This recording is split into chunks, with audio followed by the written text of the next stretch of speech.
16ویں منزل نینوا۔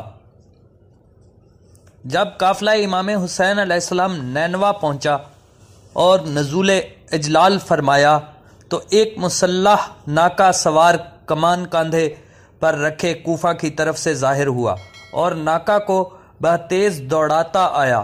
سب منتظر کھڑے تھے۔ جب قریب پہنچا حضرت کو سلام نہ کیا، لشکر ہور کے پاس جا کر اس کو اور اس کے اصحاب کو سلام کیا اور اسے ابن زیاد کا خط دیا۔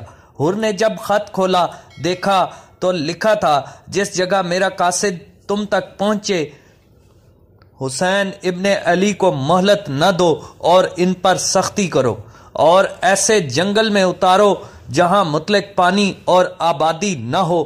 میں نے قاصد کو حکم کیا ہے کہ یہ تیرے ساتھ رہے، ایک لمحہ جدا نہ ہو جب تک مجھے خبر نہ دے کہ تو نے میرے حکم کی اطاعت کی۔ والسلام۔ جب ہور نے وہ نامہ پڑھا، حضرت امام حسین علیہ السلام سے کہا کہ یہ نامہ ابن زیاد نے مجھے لکھا ہے اور حکم کیا ہے کہ جس جگہ یہ نامہ پہنچے آپ کو مہلت نہ دوں اور سختی کروں۔ اپنے قاصد کو حکم کیا ہے کہ مجھ سے جدا نہ ہو جب تک اس حکم کو آپ پر جاری نہ کروں۔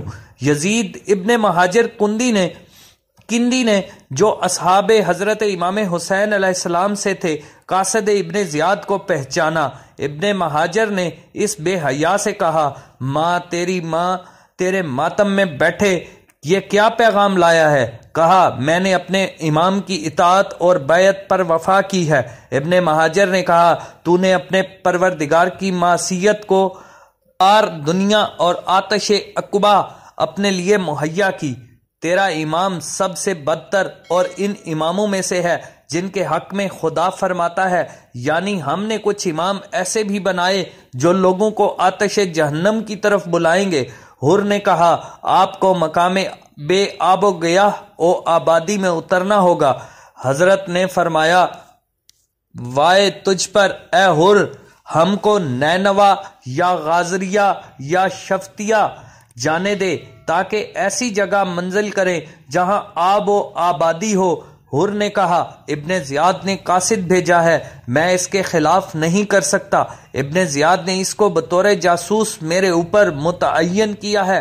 پس زہیر ابن کین نے عرض کیا، یبن رسول اللہ، ہمیں اجازت ہو کہ ان سے مقابلہ کریں بنسبت اس لاتعداد لشکر کے جو ان کے بعد آیا